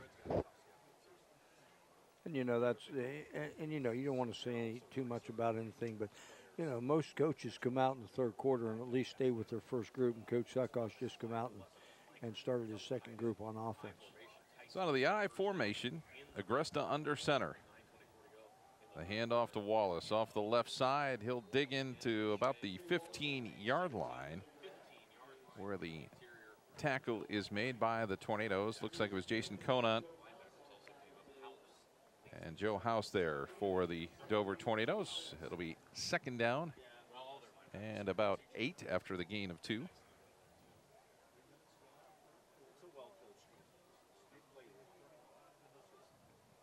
Again out of the I, the handoff straight ahead. Spinning away is Bernard, and Bernard takes it to the right side into the end zone. It's a touchdown from 15 yards out. Well, he was all bottled up on the inside right there and was not able to move the pile at all, so he just bounced it outside when all the Tornadoes were in there trying to tackle him and just took it around the end for a 15-yard touchdown. So with 8:46 to go here in the 3rd quarter, the Big Red put it on, and they'll go for 2 here. They're going to take a knee right there. Didn't even go for the extra point. So what's that telling you? So 41-0. Not sure what's worse, not going forward or taking the knee. Yeah, I don't think that will sit well over here on this sideline closest to us.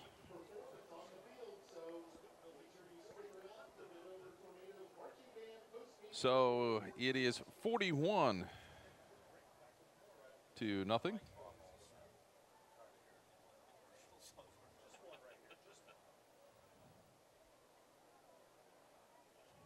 So the extra point attempt basically no good. That's the simplest way to say it. Yeah, that's a good way to say it. I don't think I've ever seen anybody take a knee on an extra point attempt. That's a new one too. I've never seen a crazy onside kick attempt that went backwards 20+ yards. Yes, it did. That is absolutely the goofiest play. And when you and I have been doing this a long time, and since you're much older and much wiser, I know you've seen a lot more than I have. And I've never seen anything like that. I've seen kickers pretty much miss the ball or something and the ball go 1 or 2 yards, but I've never seen it go backwards. Dre Tucker will take it back at his own 7, out to the 15, to the 20, to the 25, and out to the 26-yard line. As the Dover Tornadoes will take it over, 1st down and 10, and Braden Ubel will come in at the quarterback spot. Well, decent field position now for the Tornadoes. They just have to be patient and try to take the ball down the field and try to get a score on the board.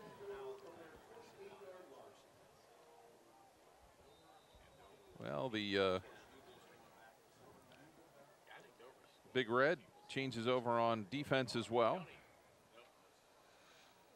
This might cancel out the reserve game tomorrow. If there was a reserve game. Handoff straight ahead, and Nolan gets about a yard. It'll be 2nd down and 9. And I think the Dover folks and the coaching staff are going to start to sub in a few people here as well. At 41-0, and a continuous clock, in fact, in force here. The Tornadoes will stay with Ubel at quarterback on 2nd down and 8. In motion is Dre Hess, and Hess to the 35-yard line. As a tackle made there by Lucas Koval. As we get another look. Well, I think it's the first time we've seen a jet sweep for him tonight, so nice pickup of about 5 yards by Hess on that one. 3rd down and 3. The handoff to Nolan, and he is going to be stopped short. So it'll be 4th down and about 2 as the punt team will come on for the Tornadoes.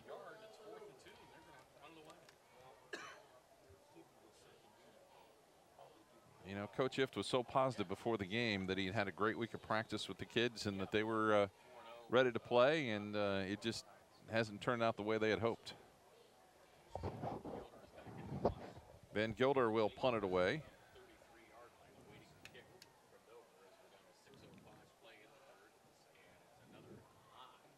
And Burke will take it at about his own 36-yard line, where the Steubenville offense will have it again. Well, I know you don't like to punt a whole lot, but, you know, Van Gilder's been pretty solid tonight punting the football, putting a really nice hang time on it and not giving Steubenville much chance to return. He's already been our McDonald's player of the game once this season. Yes, he has.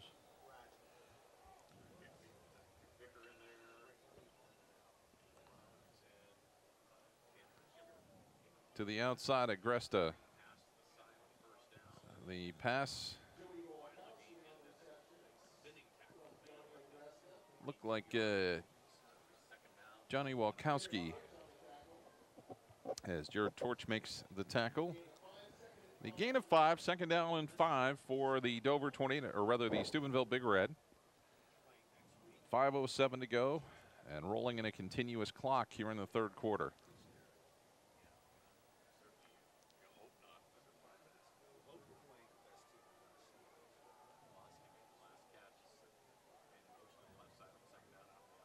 The handoff straight ahead, and not much there for Bernard. No, there wasn't. Nice job by Dover defensive front line there to stand him up and keep him for pretty much no gain.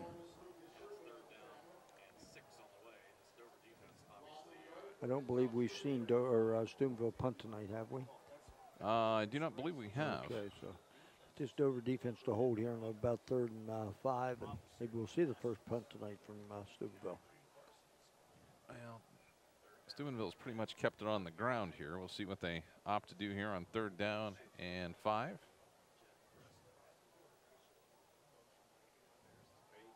And Agresta rolling to his left in trouble. Got away. Loose, drops the football. And I think they got it back. It'll be 4th down.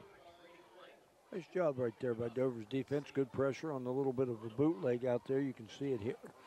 Trying to look at the fullback in the flat. He was covered, so he come back to want to go to the middle and was unable to find anybody open. So Lucas Sherwood was there first, and then Sekou Imani had a hold of him, and he dropped the football, and then the Big Red lucky to get it back.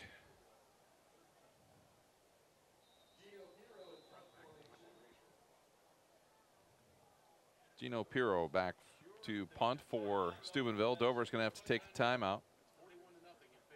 Things are a little bit unsettled, so they'll make sure that they're on the same page. And you know, you have to admire the Dover coaching staff. They know what's going on here. They're being, I think, pretty patient with the kids, the players. You know, there's no sense in getting too excited about it. No, you know, you look at it either way. You know, we looked at Steubenville when they jumped out to 21-0, and then they started, you know, getting real sloppy and pretty much losing their focus. You know, you got to give Dover, on the other hand, when you're getting beat that bad, you're losing your focus also. And like you said, I think the coaching staff and everything is just making sure that these mistakes are not being made, because this is something that's going to, you know, they're going to need down the road, and they don't need to make any mistakes on these teams. So Gino Pirro will kick it away.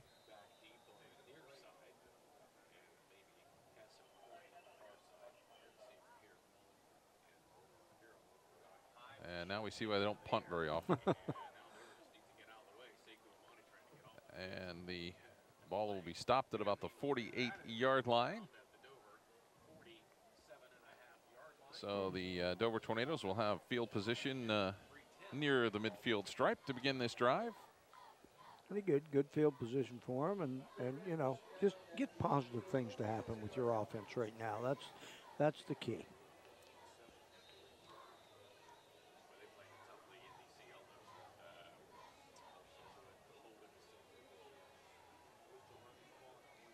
So the ball is spotted, and the Tornadoes ready to go.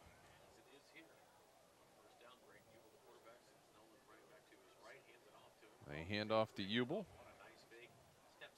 And Ubel got a few yards there, across the 50, maybe to the 49-yard line. Yeah, had a nice hole right there for him, and he was able to pick up about 4 or 5 yards. So, again, just stay positive with your game. This is going to help your running game out a little bit, help your offense up front to, you know, get some blocking in, because, again, you know, we know that Dover's not a huge running football team, so this is nothing but positive for them.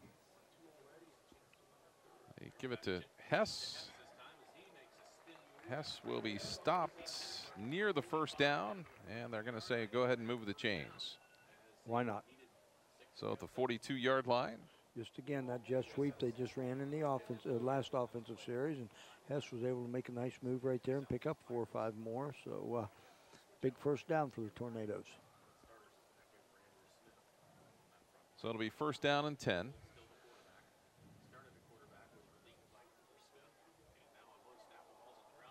Ball's loose. Ubel picks it up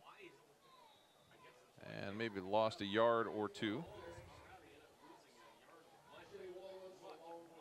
He could have lost a little bit more than that, so he did a nice job right there, bending over and picking the ball up and picking up 4 or 5 after he caught it, so or after he picked it up. So that helped him out a little bit. So Ubel dropping straight back. Bubble screen is intercepted. And it's going to be a touchdown by 66. That is Ryan Bernard. Well, Bernard was sitting right there. They tried to run, Dover tried to run the bubble screen, as you're going to see right here. And Bernard just stepped outside from his defensive end spot, bounced it around there a couple times, and Ubel tried to come over, and he stepped right over top of him, made a nice move, and took it into the end zone for 6 more for the Big Red. So a 50-yard interception return for a touchdown.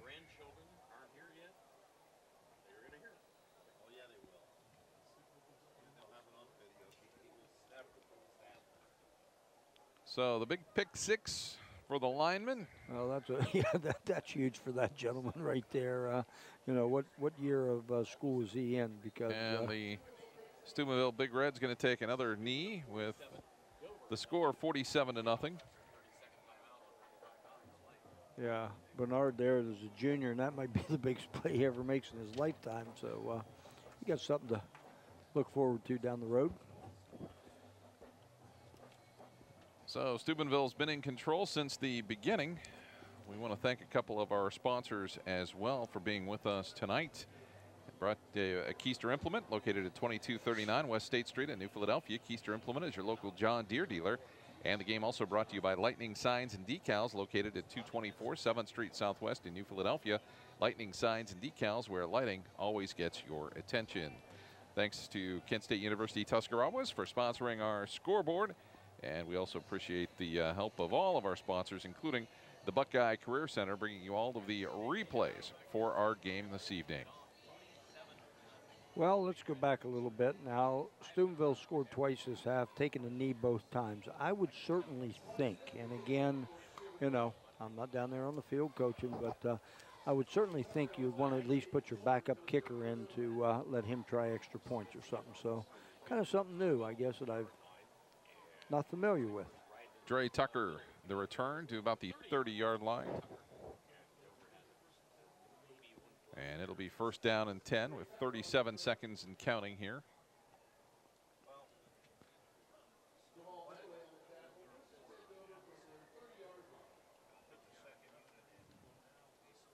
So the Dover Tornadoes have another chance here as they'll bring Charlie Ham in at quarterback. Drew Nolan will be in the backfield. Clark, Folkert, Hess, and Tucker, the receivers. And McGuire Morris got injured in that first half. He is walking around the sidelines, but I'm sure that they're just keeping him out for precautionary reasons. Yeah, I don't think there's much. I saw him come out at the half, and he was walking pretty well. And that's the end of the third quarter, 47-0. The Big Red leading Dover. We'll come back with fourth quarter action in a moment. Stay with us here on TV2 Sports.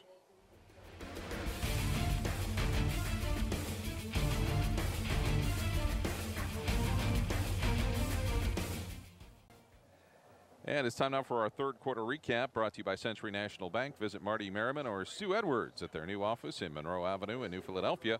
Visit or call them today at 330-681-7000. You can talk with a lender you can count on to be reliable, caring, and committed to creating the right loan for you. Don't settle. Get the attention you deserve. Well, it's been all of the Steubenville Big Red here. Even in that third quarter, they scored twice to make it 47-0 and continue their domination. And that's been our third quarter recap, brought to you by the Century National Bank. And the Tornadoes just continue to go backwards. They are going to be very fortunate if they don't have negative yardage here in this ball game.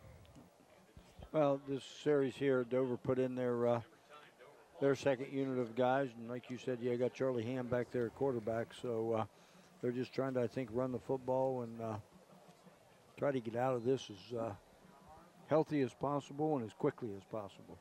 Coming up after this play, we'll look at our drive of the game from Shook Auto. Third down and 16. Ham takes the snap, goes to the outside. That's going to go nowhere, and it'll be fourth down. It's time now for our drive of the game, brought to you by Shook Auto. Located in Tuscarawas County, Shook Auto is one of the largest independent vehicle sales companies in the area. If you're looking for a new ride for a new drive, contact Shook Auto at 330-339-5711. As we look at the drive, really the second drive of the game, one play, 20-yard drive following a Dover fumble. Colaros hit Zorn. The extra point was good to make it 14-0, and it's just been piling on since that point. So that is our Shook Auto drive of the game. They're one of the largest independent vehicle sales companies in the area. If you're looking for a new ride, contact Shook Auto at 330-339-5711. As you see the punt, as Mandela Lawrence Burke picks it up. And the Big Red have another opportunity here. Again, thanks to our sponsors for tonight's game, Keister Implement, located at 2239 West State Street in Midvale. Keister Implement is your local John Deere dealer. And our game's also brought to you by Lightning Signs and Decals, located at 224 7th Street Southwest in New Philadelphia. Lightning Signs and Decals, where lightning always gets your attention. Coming up following the game, we'll have the Bell Stores postgame wrap-up and also our game MVP brought to you by McDonald's. And Chuck, I know that even though we're watching football, we're kind of getting into the basketball season. You got a quick announcement you need to make. Yeah, I do. Anybody out there listening that wants to become a basketball official, you know, we're having a class this year, which we haven't had in about 5 or 6 years. We need officials. So if you're interested in becoming a basketball official here in the area, please give me a call at 330-447-3380, and we will get you started. All right. Second down and 10. Agresta at quarterback for the Big Red. They'll show the power eye. The handoff to Wallace straight ahead. He gets stood up right at the line of scrimmage. And nowhere to go.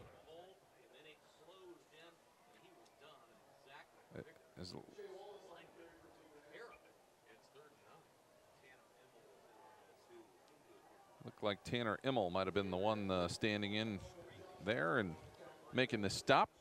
It's third down and 9 with 8:35 to go here in this fourth quarter. The clock has been running continuously since we began the second half. As I understand that might be only the second time that has happened against the Dover Tornadoes. And their first time that's happened in a home game, I believe. As we're going to get a penalty.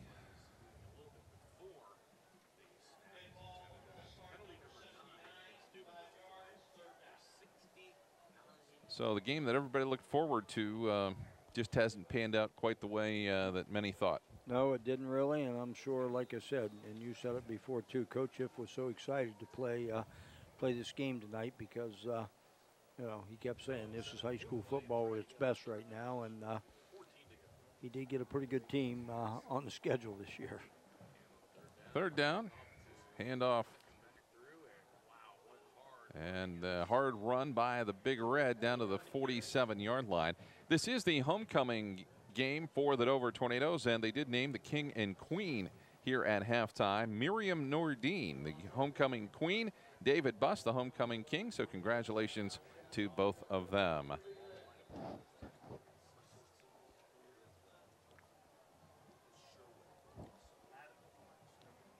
So the Big Red looks like they're going to go for it here on 4th down and 6.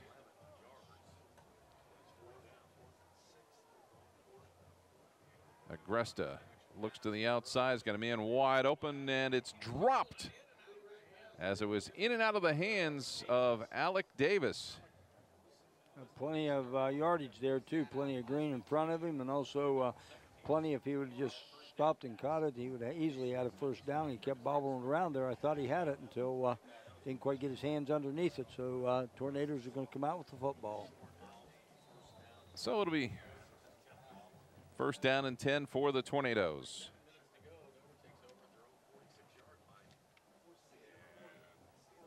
As we look at the line here for the Tornadoes, we've got Ben Hammonds at center. And you've got Taylor Heidi. You've also got Andrew Smith, as that is incomplete. We also have Will Hinkle is out there as well. And it will be second down and 10. Kyler Dickey along the line still as well for the Tornadoes. 2nd down and 10. A handoff to the running back, and there might have been a fumble on that play. Possibly, and let's see. It will go to the Big Red. Tornadoes have just been pounded. That handoff never really took place there. It just never got to the running back. An easy recovery for the Big Red.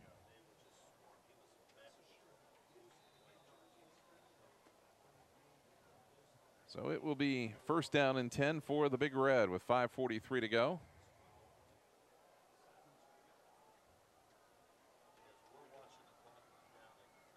As the Big Red is trying to wrap this one up right now. They're in no hurry. Agresta feeling some pressure, gets a block, will take it himself and pick up about 4 yards to the 40-yard line.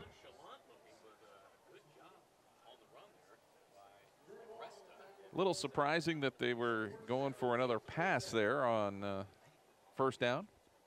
They lead it 47-0 on the Kent State Tuscarawas scoreboard. Well, you know, what do you do, Scott? I mean, you got your 2nd or 3rd, unit of guys in there. You got a quarterback that, he's got to be able to throw the ball a little bit too, and some receivers that put their time in like anything. But I understand the other hand too, that like you said, it's 47-0.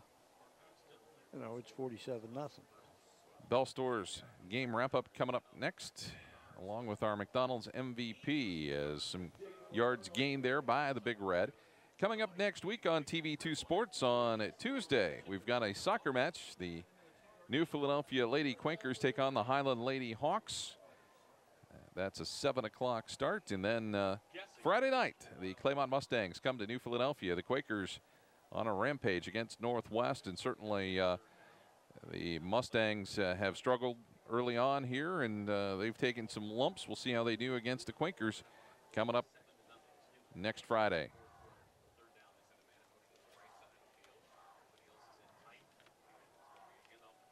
The handoff to Bernard over the left side, and he is going to be close to the 1st down. Looks like he will have it.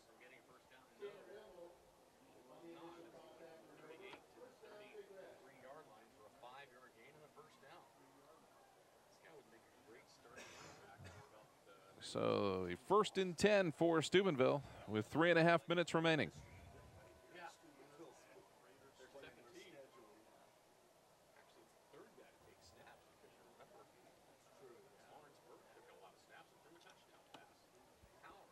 Agresta under center. Power eye, they shift it to the left side. The pitch to Petaway. And Jamal Petaway with a nice gain of about 6. It'll be 2nd down and 4. This second group of Steubenville offensive entourage doesn't look too bad either. They move the football pretty well too. Now I realize they're against Dover's second group on defense, but they still got guys coming. Well, we won't see Dover again now until the last game of the season, so certainly it's going to be interesting to see how much they improve between now and then. Yes, what they do, and their schedule's a little tough coming up. I mean, this year's a little bit different. They've got Zanesville next week. I think in this ECOL. Power eye, the handoff to Petaway, and he just bulls his way forward, and he'll have another 1st down. Looking at Dover's schedule coming out, like you said, they've got Zanesville next week, who's, they're pretty doggone good this year. Marietta's much improved. Cambridge is much improved from what they've been over the last couple years. You're always solid against Coshocton just because Coshocton plays that wing T offense, and when you don't see it week in and week out, it's a tough offense, but. And then they come up with the, the Quakers to end the season, who, I think New Philly's getting some things going right now. And like you said, I believe we see the Quakers for the first time next week. So we'll be able to match some things up a little bit. But, yeah, it's not an easy task for the Tornadoes. 1st down and 10, the handoff to Petaway. Petaway Still on his feet at about the 13-yard line. And we're a play or two away from this one being over. Yeah, and I'm guessing right now that, Steubenville's going to be pretty close. I wouldn't certainly think they'd put another one on the board. So, they might get it down to under a minute and take a couple, get a first down here and then take a knee. So it'll be second down and short. As officiating crew in no hurry to start that 25-second clock, thankfully. That shows a veteran crew right there. Yeah, this one, this was over for all intents and purposes at halftime. In fact, I could see it right now. Even with second down, I think they could probably take a knee right now. They're going to take a knee, and the crew is not going to start that 25-second clock for 25 seconds. For about another 12 seconds here. So we'll see if they maybe take their time to. I think that's it. We're going to call her down. That's going to be it. And there you go. That is going to do it here from Crater Stadium in Dover. We'll have our Bell Stores game wrap up and name our McDonald's MVP. All coming up here shortly from Crater Stadium. Steubenville, a winner over Dover, 47-0. We'll come back with more in just a moment. Stay with us right here on TV2 Sports.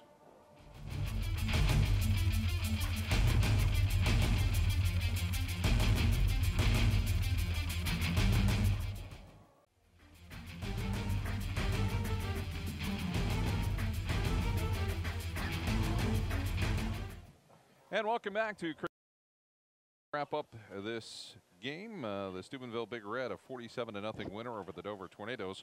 Welcome to our Bell Stores post-game report. Bell Stores with 4 convenient locations to better serve you in Dover, Bolivar, New Philadelphia, and Strasburg. The Dover Tornadoes just never could get on track, and Steubenville just proved they are the real deal. So the Tornadoes, as we're going to see here in the statistics for the game. Okay, you can see, Scott, pretty much a Steubenville whitewash on this one. Rushing for Dover 6 yards, passing 8 of 19 for 11 yards. So they had a total of 17 yards in tonight's football game. And they did have 6 turnovers, where Steubenville, 145 yards rushing, 112 yards passing on a 9 of 13 effort, 257 yards, 0 turnovers. Scott, pretty much we saw from the get-go, Steubenville just dominated this football game, and there really wasn't anything Dover could do. So that is our Bell Stores game recap. Bell Stores with 4 convenient locations to better serve you in Dover, Bolivar, New Philadelphia, and Strasburg. Our MVP tonight brought to you by McDonald's with 6 locations to serve you in Dover, Uricksville, Newcomerstown, Cadiz, and 2 locations in New Philadelphia. And our player of the game for tonight is DeAndre Clark. The Dover Tornadoes caught a couple of passes and did an overall good job returning kicks as well. So he is our McDonald's player of the game. McDonald's, 6 convenient locations to serve you in Dover, Uricksville, Newcomerstown, Cadiz, and 2 locations in New Philadelphia. That's going to wrap it up here from Crater Stadium in Dover. The Steubenville Big Red rolls over Dover 47-0. For Chuck Rest and our TV2 Sports team, I'm Scott Robinson saying so long, everybody.